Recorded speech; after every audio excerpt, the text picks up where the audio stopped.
ముఖ్యమంత్రి గారు కూడా పదే పదే మాట్లాడుతున్నారు, ఎందుకు 1,00,000 ఎకరాలు తీసుకుంటున్నారు భూములు అమరావతి నుంచి, గతంలో 50,000 ఎకరాలు ముందంచుగా డ్రైనేజీల వ్యవస్థలు వాటికే సరిపోతుంది అంటున్నారు. మరి ఈసారి మళ్ళీ రైతులు నష్టపోతారు కదా, అది అభివృద్ధి చేసిస్తే బాగుంటుంది. ఇక్కడ పార్టీలకి వ్యతిరేకంగా ఆలోచిస్తే అంటే ఏ పార్టీని నేనైతే పరిగణలోకి తీసుకోవట్లా. అమరావతి లాంటి సారవంతమైన భూమి రాజధానికి ఇవ్వటం అనేది కరెక్ట్ కాదు, కానీ అది జరిగిపోయింది, మనం ఏమీ చేయగలిగింది లేదు. కానీ పాత గతంలో తీసుకున్న ల్యాండ్ను ఉపయోగించి అభివృద్ధికరంగా చేస్తే మళ్ళీ ఇంకో రాజధానికి కావాల్సి వస్తే మనం ఇప్పుడు రాజధాని డివైడ్, ఇప్పుడు ఉదాహరణకి మన మహారాష్ట్రలో బాంబే పూణే 2 డెవలప్ అయినాయి. అలాగే అమరావతి బాగా డెవలప్ అయిన తర్వాత రాజధాని అవసరాలు కావాలనుకుంటే గన్నవరం సైడ్ అటు సైడు మెట్ట భూములు ఉన్నాయి, అవి తీసుకుంటే బాగుండేది. ఇంకా మళ్ళీ రెండోసారి తీసుకోవడం అనేది ఎంతవరకు కరెక్ట్ అనేది అయితే కరెక్ట్ కాదనిపిస్తుంది. ఎందుకంటే 2,00,000 కోట్లు అంటే మామూలు విషయం అంటే ఫస్ట్ సారి ప్రజాధనం వృధా అనేది చాలా వాటిల్లో జరుగుతుంది. దీని గురించి కాదు, ఇక్కడ ఏంటంటే రాజధానిలో అమరావతి అనేది మాగాణి భూమి, వానలు పడకపోయినా సంవత్సరానికి దాదాపుగా 2 పంటలు చక్కగా పండుతాయి. అదే టైంలో మన కృష్ణా జిల్లాలో కానీ గుంటూరు జిల్లా ఇటు సైడు ఎక్కడైనా కూడా మెట్ట భూములు ఉన్నాయి, దానికి పెద్ద కష్టం కాదు. ఎందుకంటే ఇప్పుడు మనం అక్కడ మన అమరావతికి ఒక బ్రిడ్జి ఏదో వేసారు, ఐకాన్ బ్రిడ్జ్ అనే ఏదో, అది వేయగలిగిన వాళ్ళం ఇక్కడ కృష్ణానది దగ్గర నుంచి ఒక జలపాయిని మనం అక్కడికి ఇప్పుడు ఉదాహరణకి గన్నవరం దగ్గర మెట్ట భూములు ఉన్నాయి అనుకుంటున్నాను నేను, ఎందుకంటే అక్కడ మాగాని కాదు, అక్కడ ప్రభుత్వం భూమి తీసుకుంటే అక్కడికి ఏదైనా ఒక కాలువ లాంటిది తవ్వి అనుసంధానం చేసుకుంటే నీటి సదుపాయం వస్తుంది, ఎయిర్పోర్ట్ దగ్గర ఉంటుంది. ఒక చిన్న railway line Vijayawada railway station నుంచి సెంట్రల్ గవర్నమెంట్ని అడిగి చిన్న రైల్వే లైన్ విజయవాడకి గన్నవరానికి ఎంత దూరం సార్ తెచ్చుకుంటే బాగుండేది. అయితే ఇదేంటంటే మాగాని భూమి కాబట్టి మనం పంటల దృష్ట్యా మనం ఇది ఆలోచించాలి. అది ఇప్పుడు రెండోసారి అనేది అంత హేతుబద్ధంగా అనిపించట్లేదు. కానీ అయితే ఏంటంటే డెవలప్ అవ్వాలి, ఎంతకాడికి మన రాజధాని లేదు, మనం వేరే హైదరాబాదు బెంగళూరు లేకపోతే మహారాష్ట్రకి వెళ్ళిపోవాల్సిన పరిస్థితి. అటువంటి నుంచి కొద్దిగా మనం బయటికి రావాలంటే కంపల్సరీ రాజధాని కావాలి, అది నా అభిప్రాయం. అయితే ఒక మాట సార్, ఈరోజు మీడియా ముఖంగా మాజీ ముఖ్యమంత్రి గారు మాట్లాడుతూ ఏదైతే దీనికి సంబంధించి ఏదైతే రాయలసీమ లిఫ్ట్ ఇరిగేషన్ ప్రాజెక్ట్ జరిగితే అక్కడ తాగునీటికి కష్టాలు ఉండవంటున్నారు. సీఎం ప్రజలకు ఎప్పుడూ నీటి కష్టాలు కాబట్టి గత రాజశేఖర రెడ్డి హయాం నుంచి ఇది కొనసాగుతుంది కాబట్టి తెలంగాణ వాళ్ళు కొంచెం అన్నదమ్ముల్లా ఉంటే బాగుంటుంది ఈ విషయంలో అంటున్నారు కదా, ఏమంటారు జనరల్గా తాగునీటికి? అసలు నీటి విషయాలు, నీటి తగాదాలు ఇప్పుడు కాదండి, స్వతంత్రం వచ్చిన దగ్గర నుంచే మనకి చాలా ఇబ్బందులు ఉన్నాయి. దీని గురించి నీటి తగాదాలు రాయలసీమను ఒక్కదాన్నే మనం పరిగణలోకి తీసుకోకూడదు, దేశం మొత్తాన్ని పరిగణలోకి తీసుకుంటే వెనకబడిన ప్రాంతాలు చాలా ఉన్నాయి, వాటన్నిటి మీద మనం డిస్కషన్ మాట్లాడాలి. యాక్చువల్గా ఇక్కడ ఒక్క తెలంగాణకి నీటి కరువు అని కాదు, అయితే తెలంగాణకి నీటి కరువు అంటే అది రాష్ట్రాలు ఏవైనా ప్రాంతాలు ఏవైనా ప్రభుత్వాలు ప్రజల తరఫున కూర్చొని సామరస్యంగా మాట్లాడుకొని వరద నీటిని ఎలా ఉపయోగించుకోవాలి ఇది అని ఆలోచించుకోవాలి. 1947 ఆగస్టు 15 నుంచి 2026 జనవరి 8వ తారీఖు వరకు ఈ రోజు వరకు కొన్ని కోట్లాది రూపాయలు, లక్షల కోట్ల రూపాయలు ఇరిగేషన్ మీద ఇండియా కానీ రాష్ట్ర ప్రభుత్వాలు కానీ ఖర్చు పెట్టాయి. భారత ప్రభుత్వం కానీ, ఇక్కడ ఆంధ్రప్రదేశ్ సమైక్య ఆంధ్రప్రదేశ్ కానీ, విభజన ఆంధ్రప్రదేశ్ కానీ ఎక్కడా కూడా ఆ రోజున అనంతపురం వెనకబడిన జిల్లానే, ఈరోజు అనంతపురం వెనకబడిన జిల్లానే, ఏం డెవలప్ సాధించాం? ఇది నాకు తెలిసి మన ఆంధ్ర రాష్ట్రం గురించి వచ్చింది కాబట్టి అనంతపురం జిల్లా అని చెప్పా. అలా అనుకుంటే మహారాష్ట్రలో కూడా కొన్ని ప్రాంతాలు ఉన్నాయి, కర్ణాటకలో కూడా కొన్ని ప్రాంతాలు ఉన్నాయి, ఇలాగా దేశంలో చాలా ప్రాంతాలు ఉన్నాయి. నీటిని అనుసంధానం చేయడం అనేది చాలా గొప్ప విషయం. అది మన దేశం మనం ఈ స్వతంత్రం వచ్చిన దగ్గర నుంచి కూడా అది మనం సాధించలేకపోయామని నా వ్యక్తిగత అభిప్రాయం. మనం ఎక్కడో స్పేస్లో ఏవో గొప్ప గొప్ప విజయాలు సాధించాం, నేను కాదన్నాం, బట్ అయితే మన పక్కన ఉన్న మన సాటి మనుషులు, మన భారతీయులకి కనీస అవసరమైన నీటిని అందించలేకపోయామని నా అభిప్రాయం. ఎందుకంటే కొన్ని లక్షల క్యూసిక్ నీళ్ళు వానాకాలం వస్తే వరదల రూపంలో మనం సముద్రంలోకి వదిలేస్తున్నాం. ఆ వరద నీటిని చేసుకునేంత స్థాయి కూడా మనకి ఆ టెక్నాలజీ డెవలప్ అవ్వలేదా, లేకపోతే ప్రజలు అడగాలి, ప్రజలు అడిగేంత నాలెడ్జి ఉన్నా ప్రజల్ని అడిగిన వాళ్ళని ఏం జరిగింది అనేది గత చరిత్ర మనకు తెలుసు. అడగకుండా ఎవరి దారి వాడు వెళ్ళిపోతున్నారు. ఇవాళ ప్రభుత్వాలు కూడా దాని మీద శ్రద్ధ తీసుకోవాలి. ఇది నీటి సమస్య గురించి వచ్చింది కాబట్టి ఇండియా మొత్తం దృష్టిలో పెట్టుకుని నేను చెప్పాను. నెక్స్ట్ అంశం ఏం లేదు సార్, భోగాపురం ఎయిర్పోర్ట్ క్రెడిట్ మాదేనంటుంది మాజీ ప్రభుత్వం. లేదు మేము విమానయాన శాఖ మంత్రి గారు అంటే కేంద్రంతో ముందుకెళ్ళాం కాబట్టి జరిగిందంటున్నారు వీళ్ళు, కానీ క్రెడిట్ మీకు ఇవ్వడానికి ఇబ్బంది లేదని లోకేష్ గారు ఇవాళ కూడా దాని గురించి మాట్లాడుతున్నారు కదా సార్. ఎమ్మెల్యే అంటే ఏంటండి? ఎమ్మెల్యే అంటే ఏంటి? Member of legislative assembly. దేనికి పంపిస్తామండి వాళ్ళని? అలాగ దేనికి పంపిస్తాం? దానికోసం దేనికోసం ప్రజల సమస్యలు కదా. ఇప్పుడు నాకు పెళ్ళయింది సార్, నా పిల్లానికి నేను భోజనం పెడుతున్నాను టెంకేస్తే అది ఎంతవరకు కరెక్టు? యాజ్ ఏ ఎమ్మెల్యేగా, యాజ్ ఎంపీగా మా సమస్యలు తీర్చండి రా బాబు. 140 కోట్ల మంది జనాభా వచ్చి ఒక చోట కూర్చొని మా సమస్యలు తీర్చుకోలేరు కాబట్టి వాళ్ళ సమస్యలు వాళ్ళు రిప్రజెంట్ ఆఫ్ ద పీపుల్గా పెట్టారు కాబట్టి సమస్యలు తీర్చారు. వాళ్ళ భోగాపురం ఎవరికి వస్తుంది ఏంటి సార్? ఏదైతే ఉంది ఒక ఎయిర్పోర్ట్ డెవలప్ అయింది, రేపొద్దున వేరే ప్రభుత్వం వస్తే వాళ్ళు కూడా దాన్ని డెవలప్ చేయాలి.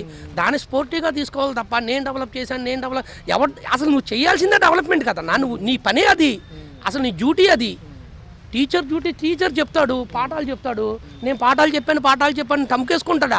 అరే నువ్వు టీచర్గా యాజ్ టీచర్గా చేయాల్సింది పాఠాలు చెప్పడం, రోడ్లు ఓడవడం కాదు కదా. అలాగే యాజ్ ఎమ్మెల్యేగా ప్రజలకు సేవ చేయాలి, ప్రజలు దేశానికి రాష్ట్రానికి డెవలప్మెంట్ ఏంటి అనేది ఆలోచించాలి. ఒక మాట అంటున్నారు సార్, మాజీ ప్రభుత్వంలో ఉన్నప్పుడు కంపెనీలు వెనక్కి వెళ్ళిపోయాను దుష్ప్రచారం ఈ ప్రభుత్వం చేస్తున్నట్టుగా మాజీ ముఖ్యమంత్రి అంటున్నారు. ఎంతవరకు నిజం ఉందంటారు? నిజంగా అప్పట్లో కంపెనీలన్నీ కూడా భయపడి వెనక్కి వెళ్ళిన మాట వాస్తవం కాదంటారా? అంటే కంపెనీలు భయపడి వెనక్కి వెళ్ళిపోయినాయని నేను అలా చెప్తానండి. అంటే వాళ్ళ కంపెనీలు ఎందుకు తీసేశారో వాళ్ళ మనసులకు తెలియాలి, నాకు తెలియదు కదా, మీకు తెలియదు. ఇదంతా పుకార్లే. వెళ్ళిపోయిన మాట వాస్తవం. అవి ఎందుకు వెళ్ళిపోయినా ఏంటనేది వాళ్ళు కారణాలు చెప్పుంటారేమో, నాకు తెలియదు. ఏదైనా ఎందుకు చెప్తారు సార్ మేము భయపడిపోయామని ఎవరు చెప్పరు కదా. సో ఏదైతే ఏమైంది, కంపెనీలు వెళ్ళిపోయినాయి. కంపెనీలు సార్ ఒకటి సార్, ఇక్కడ ప్రపంచం మొత్తం అభివృద్ధిని గమనిస్తే ఎక్కడైతే అభివృద్ధి ఉందో అక్కడ ప్రకృతి విపత్తులు, పర్యావరణ నష్టం ఉంది. మనం మన ఛాలెంజింగ్ ఏంటంటే మనం తీసుకోవాల్సిన ధైర్యం, అరే నాన్న మేము డెవలప్ చేసాం, అదే టైంలో ప్రకృతి విధ్వంసం కాకుండా మేము చేయగలిగాం, దాన్ని సుస్థిరాభివృద్ధి, పర్యావరణ పరిరక్షణ అని చెప్పుకుంటాం. మనం అలా చేసి చూపించాలి. అది ఏ దేశమైనా. ఎలా ఉంటుంది సార్, వ్యక్తిగతంగా పర్యటనలు మంచివి కాదు, ఏదైనా ప్రోటోకాల్ మించి వెళ్ళడం మంచిది కాదు, వ్యక్తిగతంగా లండన్ పర్యటనలు చేశారనేది మాజీ ముఖ్యమంత్రి గారి వాదన. ఇప్పుడున్న చంద్రబాబు గారు ఐటీ మినిస్టర్ ఎలా అనిపిస్తుంది? లోకేష్ గారిని వీడిని అంటున్నారు. నిజంగా వేరే సమస్యల మీద వెళ్ళుంటారా, లేకపోతే వ్యక్తిగత ప్రయాణాలు మంచివి కాదంటారా ప్రభుత్వంలో ఉన్నప్పుడు? సార్ ఇప్పుడు 5 సంవత్సరాలకు ఎన్నుకున్నాం సార్ రాజ్యాంగం ప్రకారం. ఈ 5 సంవత్సరాల్లో వాళ్ళ వ్యక్తిగత విషయాలు, అది టూర్లకు వెళ్ళారా లేకపోతే రాష్ట్రాల్లో అభివృద్ధి నిధుల కోసం మేము వెళ్ళామనేది పక్కన పెట్టేస్తే సార్, అది ఎంత ఖర్చు అయింది అనేది కూడా పక్కన పెట్టేయండి. కానీ మనం ఏం డెవలప్ చేసాం ఈ 5 ఏళ్లలో? మనం అధికారంలోకి వచ్చాం. పార్టీ ఇక్కడ మళ్ళీ మొదటి నుంచి నేను అదే చెప్తాను, ఏ పార్టీకి అనుకూలం కాదు, ఏ పార్టీకి వ్యతిరేకం కాదు. పార్టీ అతీతంగా మన రాష్ట్రము, మన దేశం ఏం డెవలప్ అయింది, మనం ఏం డెవలప్ చేసాం ఈ 5 ఏళ్లలో, అది చెప్పమండి. దాని మీద డిస్కషన్ చేయాలి. నువ్వు లండన్ వెళ్ళావు, నువ్వు అమెరికా వెళ్ళావు, వెళ్తారు, అయిపోయింది, ఖర్చు అయిపోయింది, దాన్ని మనం ఏం చేయలేం. అయితే ఆ వారం మనం ఏం డెవలప్ చేసాం రాష్ట్రానికి? ఇప్పుడు నిరుద్యోగ సమస్య ఏమైనా తీర్చగలిగారా? ద్రవ్యోల్బణం ఏమైనా కంట్రోల్ చేయగలిగారా? నిత్యావసర సరుకులను కంట్రోల్ చేయగలిగారా? అంటే నిత్యావసర సరుకులు పెరగటమే ద్రవ్యోల్బణం అనుకోండి. నేను యాక్చువల్గా ఎంకామ్ చదివాను, ఎంకామ్ అండ్ ఎంఏ. సో దాన్ని చెప్తున్నాను, ఇవి ఏమైనా చేయగలిగారా? నిరుద్యోగ సమస్యను ఏం చేయగలిగారా? కంపెనీలు వస్తాయి, ప్రైవేట్ ఉద్యోగాలు వస్తాయి, బాగుంటుంది అంటున్నారు. కానీ కంపెనీలే మీదే ఆధారపడితే అండి మనం గమనిస్తే ఇవాళ ప్రైవేట్ కంపెనీలు శ్రమ దోపిడీ జరుగుతుంది, జీతాలు తక్కువ, చాకరీ ఎక్కువ. ఇదే విషయంలో ప్రైవేటీకరణకు మెడికల్ కాలేజీకి టెండర్ రాలేదనేది ఒక వాదన. ఎందుకు ప్రభుత్వాలే చూసుకోవచ్చు కానీ ఆయన కూడా అంటున్నారు రాకపోవడం మంచిదే కదా, ప్రభుత్వాలే వాటిని వ్యవహారం చూడాలంటున్నారు కదా. సార్ అసలు విద్య మొత్తం గవర్నమెంటే చేసుకోవచ్చు కదా సార్, ప్రైవేట్ తీసేసేయండి. ఎవరికి ఏది కావాలో ఫ్రీ ఎడ్యుకేషన్ ఇవ్వండి. ఇప్పుడు అందరూ చదువుకున్న వాళ్ళందరూ అదే కదా చెప్పేది, ఫ్రీ ఎడ్యుకేషన్, ఫ్రీ వైద్యం ఇవ్వండి. వైద్యం ఇస్తే చాలు, కడమని ఆటోమేటిక్గా సెట్ అయిపోతాయి. ఇది ప్రపంచం చరిత్ర మనం గమనిస్తే తెలిసింది. అది చదువుకున్న వాడు ఎలా మాట్లాడతాడు అనేది మనకు అనవసరం. అదే చదువుకున్న వ్యక్తిగా మనం జనాలు ఏం ఆలోచించాలి? విద్య ఫ్రీ అండి, నువ్వు ఏ విద్య అయినా చదువుకో, దాదాపు ఫ్రీ. మరీ ఉచిత బియ్యం పథకం లాగా కాకుండా నామినల్ ఫీజులు తక్కువలో పెట్టి ఆ వ్యక్తి ఏది చదువుకోవాలనుకుంటున్నాడో అది చదివితే వాడు డెవలప్ అవుతాడు. వైద్యం ఇవాళ దానంతా మాఫియా ఏది లేదంటున్నారు. అంటే సార్ 2 సంవత్సరాలు ప్రభుత్వాలు జీతాలు ఇవ్వడం ఏంటి? ప్రైవేటీకరణకు వెళ్తే ఆల్రెడీ దానికి సంబంధించిన టెండర్లు పాడుకున్న వాళ్ళు చూసుకోవాలి కదా. ఇదేమీ అర్థం కాని పరిస్థితుల్లో ఏదో వ్యక్తిగత గోప్యం ఉంది దీంట్లో అంటున్నారు సార్. ఇవన్నీ చిన్న విషయాలు సార్. డెవలప్మెంట్ ఏం జరుగుతుంది? పీపీపీ విధానంలో, పబ్లిక్ అండ్ ప్రైవేట్ పార్ట్నర్షిప్ విధానంలో వెళ్ళిన తర్వాత ఎన్నాళ్ళల్లో కంప్లీట్ చేస్తారు ఏంటి అనేది ప్రజల ముందు పెట్టడంలో తప్పే ఉంది. ఇప్పుడు జగన్మోహన్ రెడ్డి గారు ప్రతిపక్ష నాయకుడుగా అడగలేదా? అంటే ప్రతిపక్ష హోదా రాలేదు కాబట్టి ప్రతిపక్ష నాయకుడు అనడానికి అవకాశం లేదంటానికి లేదు. ఇప్పుడు ప్రధానమైన పార్టీలు టీడీపీ, వైఎస్ఆర్సీపీ వీళ్ళిద్దరి మధ్య జరిగింది కాబట్టి వీళ్ళు టీడీపీ వాళ్ళు గెలిచారు కాబట్టి అవతల క్వశ్చన్ చేస్తున్నారు. ఆ క్వశ్చన్లో లాజిక్ ఉంది. అవును, ఇప్పుడు పీపీ విధానంలో వెళ్ళారు, ఏది జరిగిందనేది ప్రజలు సుపీరియర్ ప్రజాస్వామ్యంలో ప్రజల ముందు పెట్టండి. సార్ ఇగో మేము ఇలాగ వెళ్ళాం, ఈ కంపెనీలకు ఇన్ని టెండర్లు వచ్చాయి, ఈ కంపెనీ వాళ్ళు ఇంత ఇచ్చారు, వీళ్ళు ఇచ్చిన ప్రామిసులు ఇవన్నీ ప్రజల ముందు పెడితే ఏ ప్రాబ్లం ఉండదు కదా. ప్రజలే కదా సుపీరియర్లు ఎవరైనా కూడా ఇప్పుడు ప్రజాస్వామ్యంలో. అప్పుడు అసలు ఏ గొడవ ఉండదు కదా, ఎవడైనా అడగటానికైనా అడిగిన దానికి సమాధానం చెప్తాం. నుంచి ఒక పక్క ఏమో పరిపాలనా అంశాల్లో ఎక్కువ అభివృద్ధి, ఒక పక్క సంక్షేమాలు అంటున్నారు. రియాలిటీలో ఎలా ఉంది సార్, అందుకుంటున్నారా? రియాలిటీలో అందుకుంటున్నారని చంద్రబాబు నాయుడు పరిపాలనే బాగుందండి. నిన్నగాక మొన్న ముఖ్యమంత్రి అయిన జగన్ ఇప్పుడే న్యూస్లో వచ్చింది, ఎక్కడ సీఎం ఉంటే అక్కడ రాజధాని అంటున్నాడు. వాళ్ళ ఇంటి దగ్గర తాడేపల్లి ప్యాలెస్లో కూర్చుంటాడు, అది రాజధాని అయిపోద్దా? జనాలు మెచ్చే రాజధాని కావాలి. అలా అనుకుంటే మరి హైదరాబాద్లో కట్టారు, అది ఇప్పటికి కూడా చెప్పుకుంటున్నారు. విరోధులు మాత్రం ఇండైరెక్ట్గా చెప్తున్నారు, తెలిసిన వాళ్ళందరూ జాగ్రత్త చెప్తున్నారు. అసలు కూడా ఇవాళ మీటింగ్లో ఆయన మీడియా ముఖంగా మాట్లాడుతూ తెలంగాణ వాళ్ళు మనం అన్నతమ్ముల్లా ఉందాం అనుకుంటున్నాం, వ్యక్తిగతంగా ఏదో డీల్ జరిగింది రేవంత్ రెడ్డి గారికి చంద్రబాబు గారికి, రాయలసీమ లిఫ్ట్ ఇరిగేషన్ ప్రాజెక్టుకి సంబంధించి అక్కడ తాగునీటి సమస్యకి ఈయన ఒత్తిడి తీసుకొచ్చి ఆపితే ఈయన కూడా కాదంటున్నాడు అన్నాడు. నిజమేనా సార్? ఈ వారం రోజుల్లో కలిసింది ఇద్దరు సీఎంలు కాదండి, మాజీ సీఎంలు ఇద్దరు కలిశారు. వాళ్ళు లోపాయకారంగా ఒప్పించుకొని వ్యతిరేకంగా ప్రచారం చేస్తున్నారు తప్ప ఇద్దరు సీఎంలు అధికారికంగా కలవలేదు. మాజీ సీఎంలు మాత్రమే కలిసి ఇలా ప్రాపగండం చేద్దాం, మనకు ప్లస్ అయ్యిద్ది అనేసి వాళ్ళు మాట్లాడుతున్నారు. ఇదే అంశంలో రెండో విషయం చూసుకున్నట్లయితే కనుక సార్, అమరావతికి సంబంధించి ల్యాండ్ విషయంలో కూడా మీడియాతో మాట్లాడారు ఇందాక. ఆయన ఏమంటున్నారంటే ఫస్ట్ తీసుకున్న భూమికి ఇంకా కూడా ఎటువంటి సరైన సెక్షన్ చూపలేదు, అది చూసి వెళ్తే బాగుండేది కదా, 2 లక్షల కోట్లు ఎక్కడి నుంచి వస్తాయి అంటారు. కానీ తదుపరి అవసరాలకు తీసుకున్నట్లుగా వీళ్ళు చెప్తున్నారు. ఎలా ఉంది? ఇప్పుడు తాడేపల్లి ప్యాలెస్ ఉందంటే ఫస్ట్ ఒక్క పునాదితోనే వాడి ఇల్లు అయ్యింది. ఎన్ని వేల కోట్లతో కట్టాడో వాడికి తెలుసు. తాడేపల్లి ప్యాలెస్ ఒక కిటికీ రాయితో మొదలుస్తేనే 100 ఇటుకలు అయితేనే ఇల్లు అయ్యింది. అలాగే ఇక్కడ 1,00,000 కోట్లు కావాలి, అది వేల అలా పెంచుకుంటూ వెళ్తేనే రాజధాని అయ్యింది. వీడు అధికారంలో ఉన్నప్పుడు ఒక్క రూపాయి కూడా రాజధాని మీద ప్రకటించలేదు. అటువంటి వాడు మాట్లాడే హక్కు, నైతిక బాధ్యత లేదు. శాసనసభలో ఏమో 3,000 ఎకరాలకి నేను అంగీకారమే, ఇక్కడ రాజధాని అంగీకారం అని చెప్తున్నాడు. ఇప్పుడు మాట మార్చి మడం తిప్పుతున్నాడు. ఏ అంశంలో చూసుకుంటే సార్, మరొక సెక్షన్లో భోగాపురం క్రెడిట్ మాదే, క్రెడిట్ చోరీ చంద్రబాబు నాయుడు గారు చేద్దాం అనుకుంటున్నారు, మా హయాంలోనే అన్ని ముందుకెళ్ళినాయి, మేమే చెప్పాము 2023లో కూడా అంటున్నారు. నిజమే? జగన్మోహన్ రెడ్డి గారు చెప్పింది అన్నీ నిజమేనండి. ఏదైనా సరే మేమే కట్టామని చెప్పుకుంటాడు, ఏది చేయలేదు. జనాలకి మభ్య పెట్టడానికి పథకాలు అమలు చేశాడు విచ్చలవిడిగాన, అంతే తప్ప జనాలు నమ్మే అంత ఇదిగా ఏ ప్రాజెక్టులు తేలేదు, ఏవి తేలేదు. మా హయాంలో మేము అడగంగానే 600 ఎకరాలు వెనక్కి ఇచ్చారు, 2,500 ఎకరాల వరకు కూడా దీనికి ఉన్న భూ సమస్యలన్నీ క్లియర్ మేమే చేశాము, ఇప్పుడు క్రెడిట్ వాళ్ళ ఖాతాలో వేసుకుంటున్నారు అంటున్నారు. నిజంగా జరిగింది ఎవరి హయాంలో సార్? నిజంగా జరిగిందంటే భోగాపురం శంకుస్థాపన చేసింది ఎయిర్పోర్ట్ ఎవరి ప్రభుత్వంలో చేశారు. ఈయన భోగాపురం ఎయిర్పోర్ట్కి ఎంత కేటాయించాడు ఆయన 5 ఏళ్లలో, ఇప్పుడు వీళ్ళు ఎంత ఖర్చు పెట్టారో జనాలకి లెక్క చెప్పమనండి. పబ్లిక్గా మగోడు ఒక ముఖ్యమంత్రి హోదాలో ఉండి అన్నీ అబద్ధాలే చెప్తున్నాడు, అన్నీ అబద్ధాలే. వ్యక్తిగత పర్యటనలు పదే వెళ్తే గోప్యంగా ఉంచకూడదు, లండన్ వెళ్ళారా మీరు, అక్కడ కవరేజ్ చేయడానికి ఎల్లో మీడియా సహకరిస్తుంది అంటున్నారు. నిజంగా వాళ్ళ వ్యక్తిగత పర్యటనలు ప్రోటోకాల్ మించి వెళ్ళకూడదు అంటారు? వ్యక్తిగత కారణాలు ఎవరివైనా ఉంటాయండి, ప్రోటోకాల్ గురించి కాదండి. వ్యక్తిగతలు ఏదైనా పబ్లిక్లో పెట్టగలడా? ఈరోజు తిరుగుతున్నాడు జనాల దగ్గరికి, అది చచ్చిపోయాడు. అధికారాలు ఉన్నాడు, పరదాలు కప్పుకొని తిరిగేవాడు. ఇది ఉందా? ఒక సంక్షేమ పథకాలు అంటే జనాలకి ఆ 10,000 ఇచ్చి ఈ 10,000 ఇచ్చి అందరికి సోమరిపోతారు. మహిళలకి 18,500 ఇచ్చేవాడు. ఎందుకండి మహిళలకి ఎందుకు? చేతనైతే ఇప్పుడు ఇంకో విషయం చెప్తున్నానండి, అప్పుడు వాడైనా సరే ఇంగ్లీష్ మీడియం పెట్టాను అన్నాడు. ఆ ఇంగ్లీష్ మీడియం పెట్టే బదులు ఈ చదువుల్లో ప్రైవేట్ స్కూల్లో కానీ కాలేజీల్లో కానీ ఒక ఫీజు కమిటీ వేసి ఫీజు ఇంతే, ఈ స్కూల్కి ఫెసిలిటీస్ చూసి ఆ స్కూల్లో ఎంత ఉండాలి ఫీజు, ఈ స్కూల్లో ఎంత ఉండాలి ఫీజు, అది నియంత్రణ చేయాలి. ఏ ముఖ్యమంత్రి అయినా, ఇప్పుడు చంద్రబాబు నాయుడు గారికి కూడా అది చేస్తే చాలా బాగుంటుందని నేను చెప్తున్నాను. మాట అంటున్నారు ఆయన, మాజీ ముఖ్యమంత్రి గారు ఇవాళ మీడియా సమావేశంలో మాట్లాడుతూ మా ప్రభుత్వ హయాంలో కంపెనీలు వెనక్కి వెళ్ళిపోయినట్టుగా మా ఇప్పుడున్న ప్రభుత్వాలు దుష్ప్రచారం చేస్తున్నాయి, కానీ మా కంపెనీ మా హయాంలోనే ఎక్కువ శాతం వృద్ధి రేటు ఉందంటున్నారు. నిజమేనా? నిజంగా వాళ్ళు వచ్చినప్పుడు చాలామందిని బెదరించేసి చాలా కంపెనీలు వెళ్ళిపోయి, అది మనం కాదు జనాలకి తెలుసు, మీడియాకి తెలుసు, చాలా వరకు లక్షలు దోపిడీలు చేశారు. ఇప్పుడు వాడిచ్చే స్థలాలు, సెంటు స్థలాలు, జగన్ ఇచ్చే స్థలాల్లో ఎంతమంది పార్టీ వాళ్ళు అక్కడెక్కడ కొనేసి 10 లక్షలకు కొంటే ప్రభుత్వానికి 30 లక్షలకి 50 లక్షలకి అమ్మేవారు ఎకర స్థలం.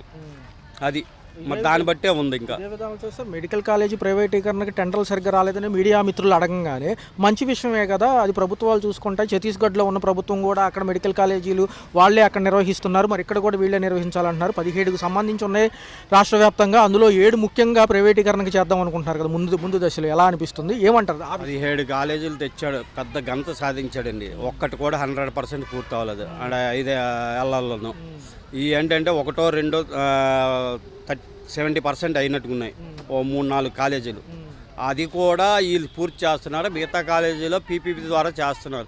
ఎన్ని చేయలేదు, ఎన్ని ప్రాజెక్టులు చేయట్లేదు, ఎన్ని చేయట్లేదు. మనం ఇప్పుడు ఒక హౌస్ ఉందంటే మనం సొంతంగా కట్టుకోవాలని చూస్తాం. మన వల్ల కాకపోతే కాంట్రాక్ట్కి ఇస్తాం. కాంట్రాక్ట్కి ఇచ్చినంత మాత్రం ప్రైవేటీకరణ అయిపోద్దా? మనం డబ్బులు ఇచ్చేస్తాం, వాడి కాంట్రాక్ట్కి లెక్కన ఇస్తున్నాం. లేదంటే మెటీరియల్ తెచ్చి మనం దగ్గర కట్టించుకుని మనకి టైం కలిసి రాదు కాబట్టి ఆ రకంగా చేస్తున్నారు. వాళ్ళు పెట్టుబడి పెడతారు కాబట్టి ఇలా కంపెనీలు చేసేవాళ్ళు, ఆదాని కంపెనీ, రిలయన్స్ కంపెనీ, చాలా కంపెనీలు చెప్పారు. ఇది కొంతమంది దానికి పేరు ఏంటంటే పీపీపీని పెడతారు, కొంతమంది ఇంకో రకంగా పెడతారు, కొంతమంది ఇంకో రకంగా పెడతారు.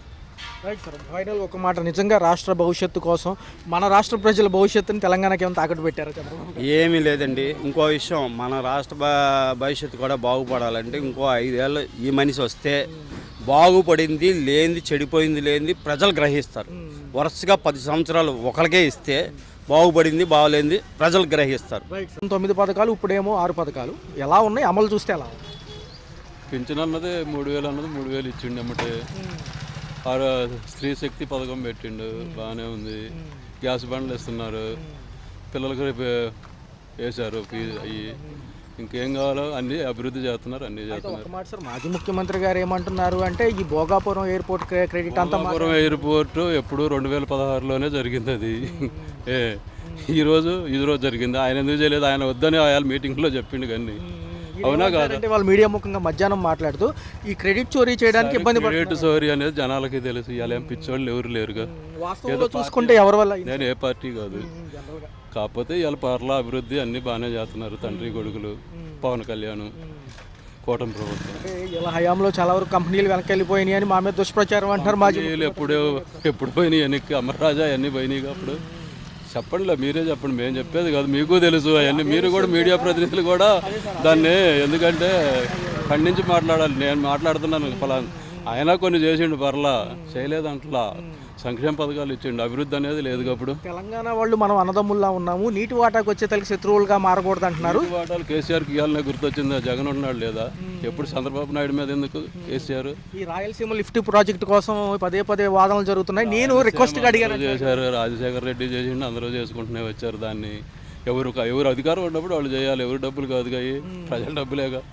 సార్, మెడికల్ కళాశాలలకి టెండర్లు రాకపోవడం మంచిదే అని అంటున్నారు జగన్ గారు. కానీ ఎంతవరకు సార్, ఏదైనా ముందుకెళ్ళడం మంచిదే కదా? వాళ్ళ మీడియా ముఖంగా కూడా పీపీపీ4 అనేది దేశం అంతటా ఉంది. ఇవ్వాలి ఈ పక్క ప్రభుత్వాన్ని వ్యతిరేకించేదే ఉంది. పీపీపీ4 అంటే దానికి గవర్నమెంట్ కింద యాన్వర్లోనే ఉంటాయి అంటున్నారు. అది దానివల్ల మరి సెంట్రల్ గవర్నమెంట్ చేసింది కాదు పీపీపీ4 అనే విధానం. మరి దాన్ని తప్పు అనేది ఎక్కడ దొరుకుద్ది? ఏదో మన రాష్ట్రంలో అంటే సరిపోద్దా? అమరావతి రైతుల విషయంకి వస్తే 50,000 ఎకరాలు తీసుకున్నారు, ఏం చేయలేదు అంటున్నారు మాజీ ముఖ్యమంత్రి గారు. మరొకసారి భూ అడుగుతున్నారు, దేనికి 2 లక్షల కోట్లు అడుగుతున్నారు. ఏం చేశారో చేయలేదు. అప్పుడు భూ విస్తీకరణ చేయడానికి 2 సంవత్సరాల పైన పెట్టింది. అంతలో గవర్నమెంట్ పోయింది. కొత్త శంకుస్థాపనలు చేసేసరికి మళ్ళీ గవర్నమెంట్ వచ్చింది. గవర్నమెంట్ వచ్చిన కానీ చేస్తూనే ఉన్నారుగా. 2 లక్షల కోట్లు వ్యయం అవుతుంది, ఎక్కడి నుంచి వస్తాయని వీని అడుగుతున్నారు. కానీ మనకు ఆల్రెడీ కంపెనీలు వస్తున్నాయి కదా సార్. సరే, 2 లక్షల కోట్లు వచ్చినా 5 లక్షలకు ఇప్పుడు కేంద్ర గవర్నమెంట్ అప్పులు తేట్లేదా? ఇవన్నీ తేలేదా? అందరూ తెస్తారు, అప్పులు తేని వాళ్ళు ఉన్నారు. ఇప్పుడు మనం ఇంటికి తెచ్చుకోవట్లే అప్పులు. అట్నే అప్పులు తెచ్చుకున్నా దాని స్తోమతను బట్టి తెచ్చుకుంటారు, అభివృద్ధిని బట్టి జరుగుతుంది. అది ఎలా ఉంటుంది సార్? మరి మెడికల్ కాలేజీ ప్రైవేటీకరణకి ఇస్తే బాగుంటుంది అంటారా? కొంచెం అన్న అభివృద్ధి తొందరగా ఇది ప్రైవేటీకరణ అయితే గవర్నమెంట్ కింద అయితే దాన్ని బడ్జెట్ కేటాయించాలి, ఇవన్నీ చేయాలి. అదే ప్రైవేటీకరణకు ఇచ్చారనుకో తొందరగా పూర్తయింది. ఏదైతే రాష్ట్ర ప్రజల భవిష్యత్తు తాకట్టు పెట్టారు పిల్లలకు. సరే, ఏదో అంటుంటారు ప్రతిపక్షంలో ఉండగా, ఎవరైనా వాళ్ళైనా వీళ్ళైనా చేసేదే ఉంది దాని గురించి. ప్రస్తుతం బాగానే ఉంది. కొత్త ప్రభుత్వం అయినా సరే బాగా చేస్తున్నారు. అందరికీ కూడా ఉపయోగకరంగా ఉన్నాయని చెప్పి అనుకుంటున్నాం. అయితే సార్ మెయిన్ అభివృద్ధి కార్యక్రమాలకు సంబంధించి ఇది జరుగుతుంది, ఇవన్నీ కూడా బాగున్నాయి. అయితే ఒక చిన్న అంశం సార్, ఈ రోజు మధ్యాహ్నం మీడియా ముఖంగా మాజీ ముఖ్యమంత్రి గారు మాట్లాడారు. మొదటగా చూసుకుంటే రాయలసీమ ఇరిగేషన్ ప్రాజెక్టుకు సంబంధించి రాష్ట్ర భవిష్యత్తుని తెలంగాణ రేవంత్ రెడ్డి గారి దగ్గర తాకట్టు పెట్టినట్టుగా ఆయన అంటున్నారు. ఎంతవరకు నిజమంటారు? లిఫ్ట్ ఇరిగేషన్ ప్రాజెక్ట్ చేస్తే వాళ్ళకి తాగునీరుకి ఇబ్బంది ఉండదు. ఇది మేము వినలేదు సార్, అది మిగతా అంశాల్లోకి వెళ్తే గత ప్రభుత్వాల్లో కంపెనీలు వెనక్కి వెళ్ళిపోయినాయి అంటున్నారు. అది ఎంతవరకు నిజమంటారు? నీళ్ళు చంద్రబాబు గారు అప్పుడే వస్తాయిలండి అభివృద్ధి పథకం మాత్రం. ఇంకో విషయం చూసుకుంటే సార్, ఈ అమరావతికి సంబంధించి రెండో దశ ల్యాండ్ పూలింగ్కి గతంలో భూములు తీసుకుని ఉన్నారు కాబట్టి అది డెవలప్ చేసి రెండో దశకి వెళ్తే బాగుండేది. 2 లక్షల కోట్లు అవసరం ఉంటుంది, 1,00,000 ఎకరాలకు కానివ్వండి అని ఈయన అంటున్నారు మాజీ ముఖ్యమంత్రి. ఏమని సార్? అదేనండి, అది ఫస్ట్ తీసుకున్నవి పూర్తిగా రైతులకి ఆమోదంగా ఇంకా ఇవ్వలేదు ప్లాట్లు అని చెప్పేసి ఇప్పుడు అవి చేసి రెండోసారి తీసుకుంటే బాగుంటుంది కదా, అప్పుడే మళ్ళీ తీసుకుంటున్నారు. ఇది అభివృద్ధి జరుగుతుందా లేదా అని చెప్పేసి రైతులు తీసుకుంటానికి ఆమోదంగానే ఉన్నారు. కానీ 3 సంవత్సరాల్లో అభివృద్ధి చేయకపోతే మాత్రం 5 లక్షలు మాకు కావాలని చెప్పేసి కోరుకుంటున్నారు. అది అట్లా జరుగుతుందండి. మరి భోగాపురంలో ఎయిర్పోర్ట్ స్టార్టింగ్ అవుతుంది సార్. 70% పనులతో పాటు ఒక ఫ్లైట్ కూడా టెస్ట్ రైడ్ కింద ల్యాండ్ చేశారు. ఎలా ఉంది ప్రయోగాత్మకంగా? అది మంచి పనేనండి. అది జగన్ గారి ఇది అప్పుడు మొదలు పెట్టారు. ఇప్పుడు ఇది అమలు జరిగింది కాబట్టి అది మంచి పని. క్రెడిట్ చోరీకి పాల్పడుతున్నారు ప్రస్తుత నాయకులు చంద్రబాబు గారు కూడా. అప్పట్లో మా హయాంలోనే ముందుకెళ్ళిందని ఆయన అంటున్నారు మాజీ ముఖ్యమంత్రి. అవునండి, అప్పుడు జరిగినాయి 20% మిగిలిన పనులు పూర్తి చేశారు. సరే, ఈయన అతను చేసి ఉన్నారు కాబట్టి ఇప్పుడు అది పూర్తి చేశారు. ఇప్పుడు అభివృద్ధి చేయటం మంచిదే కదా, బాగుంది అది కూడా. ఎలా ఉంది సార్? అప్పట్లో ఈ 16,000 ఎకరాలు ఫస్ట్లో అడిగినప్పటికీ 2,500 ఎకరాలకు కుదిరింది. అవి ముందుకు తీసుకెళ్ళడానికి అనేక సమస్యలు ఉన్న కేంద్రంతో మాట్లాడి ముందుకెళ్ళామంటున్నారు. అది అంత పూర్తిగా తెలియదండి మాకు. మరి ఏమంటారు సార్? మెడికల్ కాలేజీ ప్రైవేటీకరణకు వస్తేనేమో టెండర్లు రాలేదు, గవర్నమెంట్ చూస్తేనే బాగుంటుంది అనేది ఈయన వాదన. అదేలేండి, అది కూడా మరి మెడికల్ కాలేజీ అంటే పేదవాళ్ళ అభివృద్ధి కోసం. ఇప్పుడు అట్లా మెడికల్ కాలేజీలు గవర్నమెంట్ చూస్తేనే బాగుంటుందని చెప్పేసి అందరూ ఆలోచన అండి. మరి మా హయాంలోనే వృద్ధి రేట్ ఎక్కువ ఉంది. దీనికి సంబంధించి అప్పట్లో ఆర్బీఐ కూడా చాలా వరకు విడుదల చేసింది ఈ యొక్క నోటిఫికేషన్స్ అంటున్నారు. ఎలా ఉంది? అప్పుడు కూడా పర్లేదా సార్ ఆర్థిక అభివృద్ధి? పర్లేదండి. తదుపరి ఎలా ఉంది సార్? ప్రజెంట్ ఒక సమయం ఇమ్మంటున్నారు కదా ప్రభుత్వాలు, ఏమంటారు? సమయం ఉంటుందిలేండి, 2 ఇయర్సే కండి. ఒక 2 సంవత్సరాలు కూడా పూర్తి అవ్వలేదు కాబట్టి చంద్రబాబు గారు కూడా అభివృద్ధి పథకంలో నడుస్తారు. బాగానే జరుగుతుందండి. వ్యక్తిగత పర్యటనలపైన చెప్పి వెళ్తే బాగుంటుంది అంటున్నారు మాజీ ముఖ్యమంత్రి గారు. గోప్యంగా ఎందుకు వెళ్తున్నారు? అంటే మరి అది దేనివల్ల వెళ్ళారో మొన్న ఇద్దరు కూడా లోకేష్ గారు కూడా చెప్పుకోకుండా వెళ్ళారని చెప్పేసి అనుకున్నారు.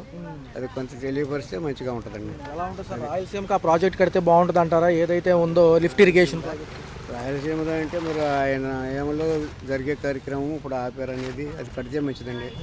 అంటే వీళ్ళకి ఏమైనా ఒప్పందం జరిగిందంటారా తెలంగాణ సీఎంకి? మనకి తెలియదండి, అది అంతగా తెలియదు మనకు. రైట్ సార్, అంతా బాగానే ఉంది. అయితే హలో, తెలుగు రాజ్యం ఛానల్ చూస్తున్నారా?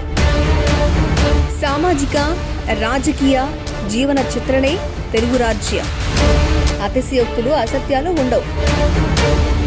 రాజకీయ కోణం కాదు, ప్రజా కోణమే కొలబద్ద. తెలుగు రాజ్యం వీక్షణ మీ ఉత్తమ అభిరుచికి నిదర్శనం.